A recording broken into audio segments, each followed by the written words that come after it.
Bueno, como sabéis, he estado hospitalizado durante una semana y pico. Por ese motivo y también, como he hecho en otros temas, he decidido grabar un vídeo resumiendo los contenidos esenciales del tema de cara al examen, esta vez quizás con más motivo que en otras ocasiones. Como os explicaré mañana en clase, el examen necesariamente lo tenemos que reducir de contenido. Nos quedaremos más o menos en el apartado de las causas de la Primera Guerra Mundial e identificar los bandos que combaten dentro de esta guerra. Y sobre todo, por lo tanto, el examen tendrá mucho más peso todo lo que se refiere a la cuestión del imperialismo. Ya en lo que nos queda de trimestre, aunque no pueda entrar dentro de esta evaluación, haremos actividades, haremos trabajos relacionados con la Primera Guerra Mundial, pues para que conozcáis lo que fue aquel acontecimiento histórico. Pero el grueso del tema, la mayor parte del tema va a descansar en la cuestión del imperialismo, porque no he podido venir a ir a clase, ¿no? El vídeo voy a intentar que sea breve e intentar centrarme en las cuestiones más básicas, más fundamentales para que todo el mundo tenga una idea, ¿vale? Bueno, primera cuestión. Si el tema va del imperialismo, tenemos que tener muy claro en qué consiste el imperialismo, ¿no?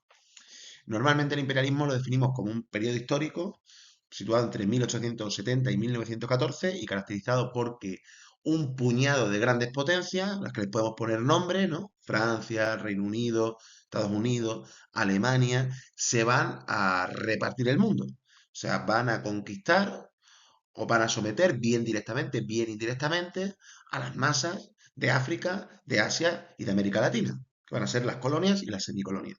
Entonces, ¿el imperialismo qué supondrá? El imperialismo supondrá la división del mundo en dos, o en más categorías, pero por lo menos en dos. Un puñado de grandes potencias que controlan otros países, que controlan otros territorios, explotan sus recursos naturales, dominan su vida política, dominan su vida cultural, explotan a su mano de obra, tienen conquistado otros territorios o bien influyen en ellos de manera indirecta, pero en el fondo, pues casi como si los tuvieran ocupados. Estoy pensando en el caso de Estados Unidos con América Latina y otros países que por contra ven cómo sus recursos, sus tierras, sus gentes son sometidas y son gobernadas por parte de potencias extranjeras. Entonces, el imperialismo, que es un periodo histórico situado más o menos entre 1870 y 1914, en el que África, Asia, América Latina va a ser bien conquistada directamente o bien indirectamente por parte de las grandes potencias, donde un puñado de grandes potencias, mucho más poderosas, mucho más ricas, mucho más fuertes desde el punto de vista militar, económico, tecnológico, etcétera, van a hacerse los dueños del mundo. Hay antecedentes previos a esta era del imperialismo. Lógicamente, Occidente, más o menos desde el descubrimiento de América en 1492, pues viene ejerciendo un dominio y un control cada vez mayor sobre el resto del mundo. Y como sabéis, ya desde el siglo XVIII estaba todo el fenómeno del comercio de esclavos procedentes de África. Como sabéis, América Latina un espacio colonizado por España, ¿no? Por supuesto que hay antecedentes previos a la era del imperialismo que van preparando el terreno, pero va a ser justo en estas décadas de finales del siglo XIX e inicios del siglo XX donde prácticamente todo el mundo quedará bajo el dominio, bajo la bota de las grandes potencias capitalistas, imperialistas, sobre todo europeas, ¿no? Vale. ¿A qué condujo ese imperialismo? Aparte de esta división en la que ha existido tanto entre potencias imperialistas y colonias, pues a una competencia entre las propias potencias imperialistas. O sea, el imperialismo no solo va a suponer que Europa se enfrente, digamos, a África o a Asia, sino que las propias potencias imperialistas van a estar enfrentadas y van a estar peleadas entre sí. Alemania, en el momento en el que se unifica y empieza a exigir su cuota de colonias, su parte del pastel, va a experimentar tensiones cada vez mayores con Francia, y con el Reino Unido, que eran las grandes potencias de la época, y eso al final llevará a la humanidad a la Primera Guerra Mundial en 1914. Un escenario un poco parecido al que estamos viendo hoy con ese choque entre Estados Unidos y China o Rusia, ¿no? Hoy también estamos en una época en la que las grandes potencias compiten entre sí. Esperemos que no nos conduzca a una tercera guerra mundial en 1914. Desde luego, esa competencia entre las grandes potencias imperialistas sí condujo a la Primera Guerra Mundial. Fue a lo que condujo, ¿no? Vale. Conceptos que hay que tener claro, que es una metrópolis, que es una colonia, que es una semicolonia. Vale, una metrópolis, ¿qué es? Una metrópolis es un país poderoso, una gran potencia, que tiene la capacidad de controlar otros territorios extranjeros, bien de forma directa o bien de forma indirecta. Una metrópolis es Reino Unido. ¿Por qué una metrópolis es Reino Unido? Porque Reino Unido tiene colonias, tenía colonias, como la India, ¿no? Que era una colonia inmensa, todo un subcontinente en aquel momento poblado por 400 o 500 millones de seres humanos, hoy muchos más, como sabéis, una fuente también de recursos, por ejemplo, alimenticios o para la industria textil británica muy importante, etc, etc. Reino Unido es una metrópolis porque tiene también un eje de colonias del Cairo al Cabo, en África. Francia es una metrópolis porque posee colonias como Argelia. Una metrópolis es un país poderoso, es un país que controla otros territorios, ¿no?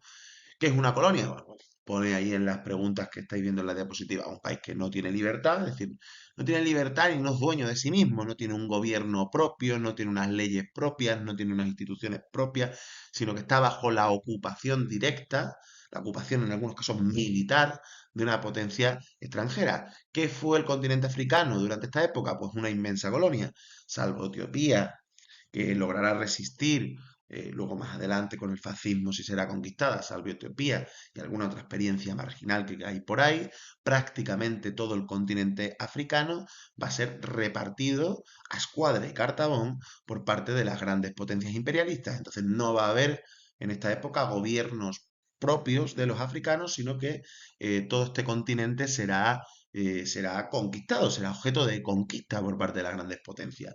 En el caso de China, ¿qué ocurre, por ejemplo? ¿No? Y luego lo explicaremos un poco con más detalle más adelante. En el caso de China, lo que nos encontramos es un país con una civilización que había estado pues prácticamente a la altura de la europea, ¿no? Una civilización bien avanzada, una civilización desarrollada, pero que se queda atrás durante la revolución industrial.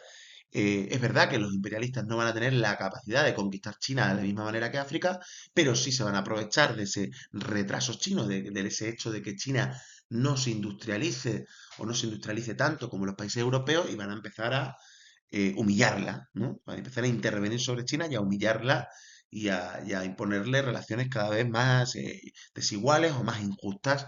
Es el caso de las guerras del opio, ¿no? Los chinos no querían que entrara el opio en su territorio y a partir de 1839, pues los británicos, a través de una serie de guerras, consiguen que China legalice el opio y de esa manera, bueno, pues los británicos puedan colocar esta droga, esta mercancía en territorio chino. Y no va a ser la única ni la principal de las humillaciones que sufrirá China.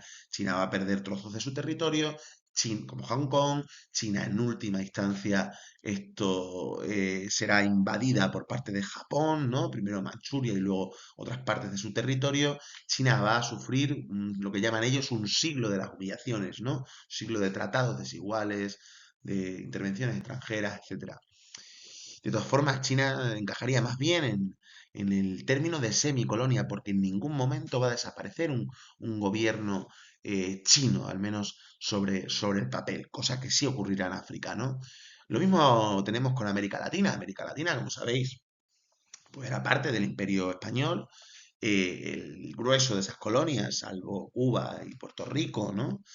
Y en Asia, Filipinas, van a independizarse, pues aprovechando el momento en el que España está bajo la invasión de Napoleón, ¿no? De José I. Pero esa independencia de América Latina no va a suponer una independencia real, sino más bien un cambio de amos, ¿no? Lo que nos vamos a encontrar es cómo a medida que avanza el siglo XIX, el vecino del norte, los Estados Unidos, más desarrollados, más poderosos, desde el punto de vista económico, militar, etcétera, van a intervenir cada vez más en América Latina, hasta el punto de cambiar y remover gobiernos, de promover golpes de Estado, de controlar los principales recursos naturales. Si nos preguntamos quién tenía el plomo del Perú, tendríamos que decir Estados Unidos. Si nos preguntamos quién tiene esto, el cobre de Chile, el rastro lo llegamos hasta Estados Unidos. Petróleo en otros territorios, las mejores tierras, ¿no? Las mejores tierras, por ejemplo, de frutas tropicales las va a poseer una empresa estadounidense como la United Fruit Company. En suma, América Latina será semicolonia de los Estados Unidos, ¿no? Y todo este mundo colonial y semicolonial, a pesar de las diferencias, compartirán unas características en común, ¿no? Nos vamos a encontrar ante países que no tienen soberanía, que tienen que estar bajo el control, que están bajo el control de una potencia extranjera, cuya mano de obra frecuentemente va a ser sobreexplotada, cuyos recursos naturales van a ser expoliados, con unas relaciones comerciales con las grandes potencias desiguales y que les son desfavorables, vender materias primas y alimentos muy baratos y comprar productos importados caros, con problemas para mantener su cultura y su identidad, etcétera, etcétera, etcétera, ¿no? Esa es un poco la realidad del mundo colonial y semicolonial. Antes de avanzar, un detalle, una cuestión que hay que ir teniendo ya clara. Metrópolis, dentro de las metrópolis podemos distinguir entre un grupo de metrópolis que están ya consolidadas, digamos que son las grandes potencias imperiales de la época, son sobre todo Francia y Reino Unido por el volumen de colonias que tienen y en cierto modo Estados Unidos por lo desarrollado que está, y un conjunto de potencias que van a ir ascendiendo y donde destaca sobre todo Alemania y que chocarán entre sí. O sea, franceses, británicos y alemanes van a chocar y eso nos va a conducir a la Gran Guerra, ¿vale? Sí, un poco. ¿Por qué se produjo el imperialismo, no? Os digo que aquí, en esta diapositiva, que ante todo tenemos un negocio. ¿Por qué se puede decir que el imperialismo es un negocio rentable, es algo de lo que se saca dinero? Bien, el imperialismo es un negocio rentable, yo diría que básicamente por tres motivos. Primero, adquirir una colonia es adquirir un mercado. Eso significa que allí donde una potencia imperialista tiene una colonia, puede colocar sus mercancías, ¿no? Puede colocar las mercancías que producen sus industrias y de esa manera evitar lo que se llaman las crisis de superproducción, ¿no? Las crisis económicas en las que hay un exceso de oferta que no puede ser absorbido por la demanda, ¿no? Entonces, al tener colonias, logras tener garantizado un mercado para dar salida a tus productos. Además, el imperialismo es una fuente de materias primas muy baratas, algunas de las cuales no se encontraban en Europa, en el contexto de la segunda revolución industrial. ¿Estoy pensando en el caucho o estoy pensando en el petróleo? Por último, en un momento en el que los salarios poco a poco empiezan a elevarse dentro de las grandes potencias, gracias a ese movimiento obrero que hemos estudiado, a esos sindicatos, a esas huelgas, en el mundo de las colonias todavía te puedes encontrar trabajadores, si no esclavos, casi casi, ¿no?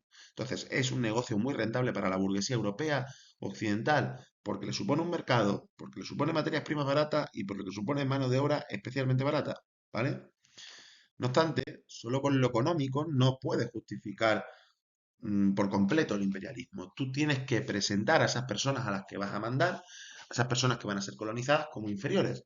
Y de ahí que haya una estrechísima conexión entre imperialismo y racismo, ¿no? Estamos en un momento en el que están surgiendo, como sabéis, las teorías de la evolución, como las de Darwin, y se aprovechan esas teorías de la evolución, se malinterpretan, se manipulan para decir que hay unos pueblos superiores a otros y más aptos, ¿no? Y que, digamos, que van a sobrevivir mejor, van a practicar mejor eso que llamaba Darwin la selección natural, es una manipulación de las ideas de este científico. Se va a utilizar, digamos, ese ambiente para empezar a presentar a los pueblos de África y de Asia como inferiores, ¿no? Aquí tenéis unos textos muy, muy representativos, sobre todo me centro en el segundo, dice, las analogías entre los negros y los monos son más grandes que entre los monos y los europeos. Bueno, se está animalizando al africano en este caso, ¿no? Presentarlos como bien como salvajes, bien como violentos, bien como inferiores intelectualmente o simplemente como personas que no pueden gobernarse a sí mismos y que por lo tanto necesitan la tutela de un hombre blanco mucho más civilizado que pueda gobernarles. O sea, a veces el imperialismo se va a presentar con un tono como paternal, ¿no? Es que os estamos conquistando pues porque haceros un favor, ¿no? Ya que vosotros pues, sois un poco menos que incapaces. Pero el imperialismo de alguna manera también modifica las maneras de pensar de la población europea y sobre todo quiero aquí insistir en cómo el imperialismo se utiliza para desactivar al movimiento obrero, ¿no? Vosotros sabéis que el gran problema de la burguesía europea era que existía un movimiento compuesto por los proletarios, ¿no? Principalmente, que a través de los sindicatos primero y luego ideologías como los socialismos que hemos estudiado, pues empezará a pelear pues, en defensa de sus intereses contra los intereses de la burguesía e incluso en los casos más radicales, pues empezará a poner sobre la mesa la posibilidad de hacer revoluciones que derriben el capitalismo, ¿no?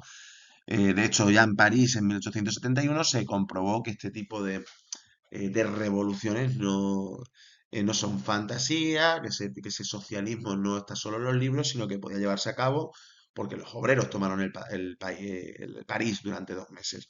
¿El imperialismo para qué sirve? Para contentar a una parte de la clase obrera europea, para que parte de los grandes beneficios que son obtenidos de las colonias se repartan entre los sectores más acomodados de la clase obrera, para utilizar ese racismo o ese patriotismo de tenemos un imperio, tenemos colonias, para hacer que las ideas de la clase obrera se vayan volviendo también más conservadoras, más nacionalistas, más patrióticas y menos revolucionarias. Es decir, el imperialismo servirá como un instrumento para intentar frenar al movimiento obrero, para hacer que el movimiento obrero sea más moderado, para hacer que el movimiento obrero sea menos revolucionario, para que una parte de la clase obrera europea tenga unas posiciones algo más acomodadas y de esa manera evitar la revolución.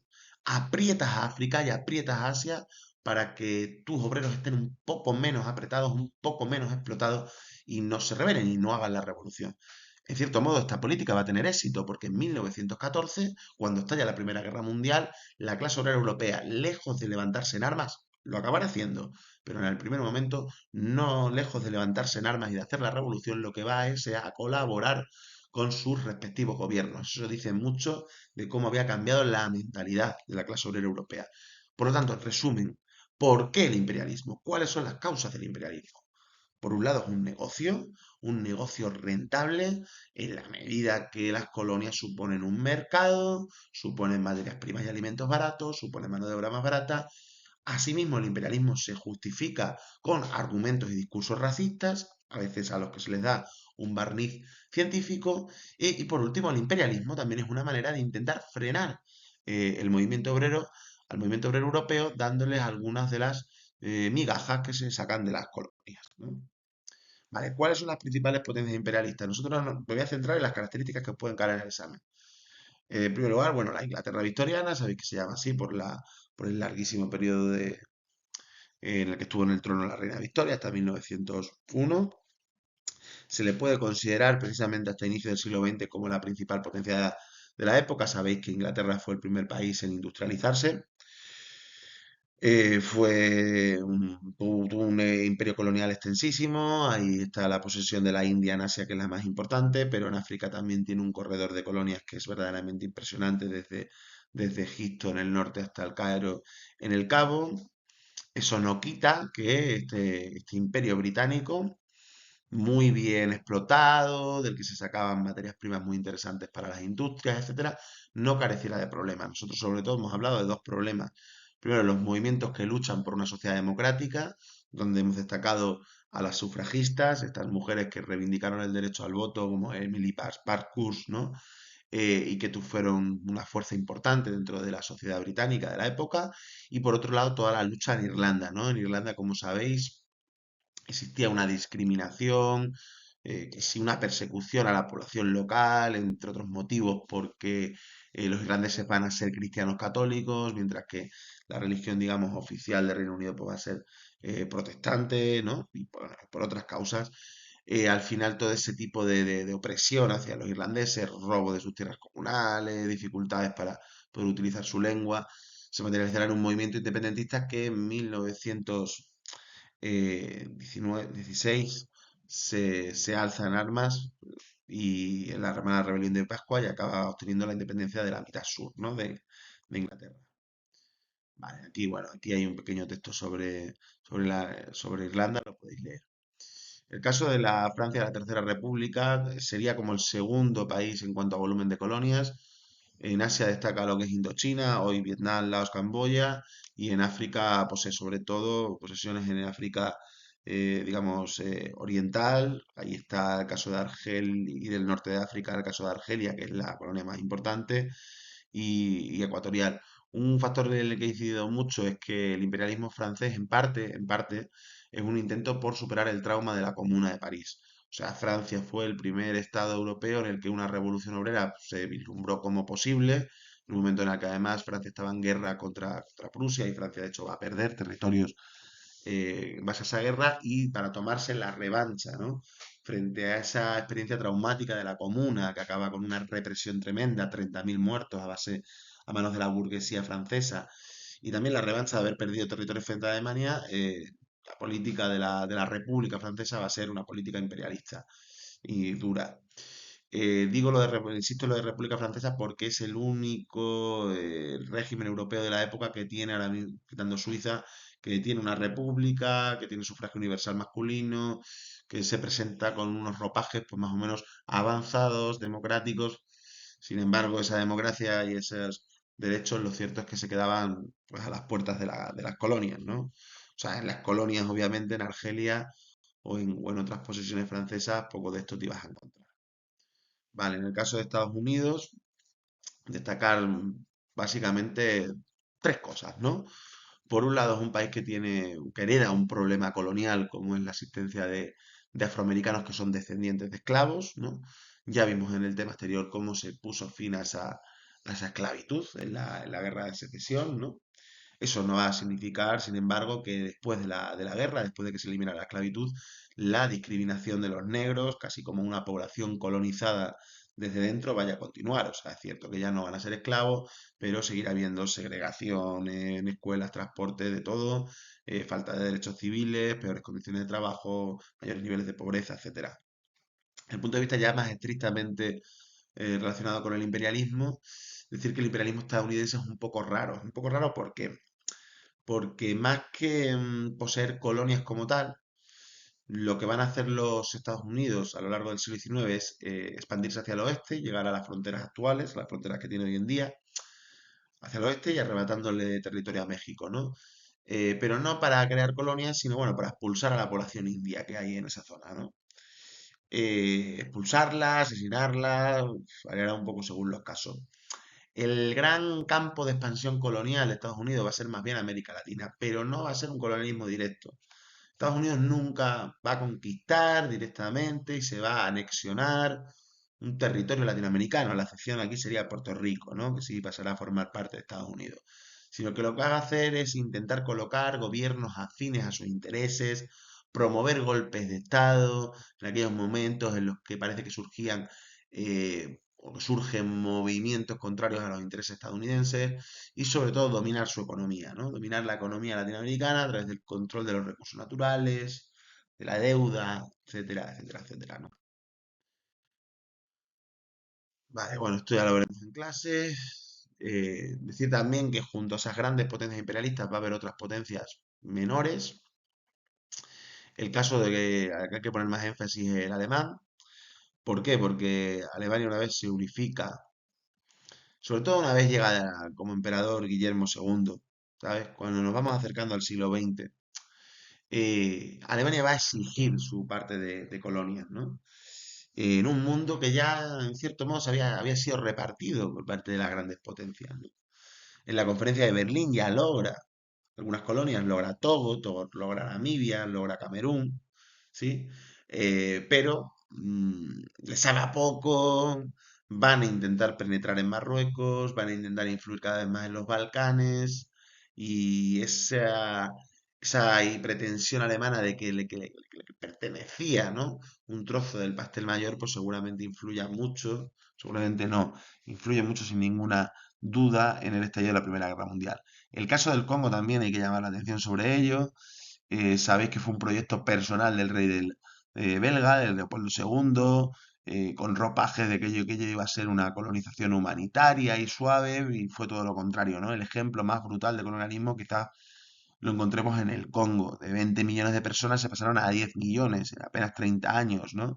Debido a las enfermedades, sí, pero debido también a unos regímenes de trabajo absolutamente esclavos, muchísimos malos tratos, mutilaciones, secuestros de mujeres para obligar a los hombres a recoger cotas de caucho exageradísimas, ¿no? En caso contrario, pues se venían ante la posibilidad de que agredieran a sus hijas, a sus mujeres, etcétera, ¿no? En fin, una colonización verdaderamente brutal. Y el caso de Japón también hay que tenerlo ahí presente porque Japón, digamos que va a ser el único país no europeo, no occidental, donde van a tener la capacidad de industrializarse, través de una modernización que se llamará la modernización Meiji, y una vez industrializarse, resistir al imperialismo occidental y convertirse ellos mismos en una potencia imperialista, ¿no? Sobre todo en el mundo asiático. Sobre todo no, en el mundo asiático principalmente. En fin, toda esta cuestión la vamos a ver más bien en clase. Espero, sé que no es el mejor vídeo que he podido hacer porque estoy agotado, pero espero que a alguien le pueda ser de utilidad. Esto se tiene que combinar con los apuntes, si no es imposible. Pero bueno, yo lo voy a dejar aquí.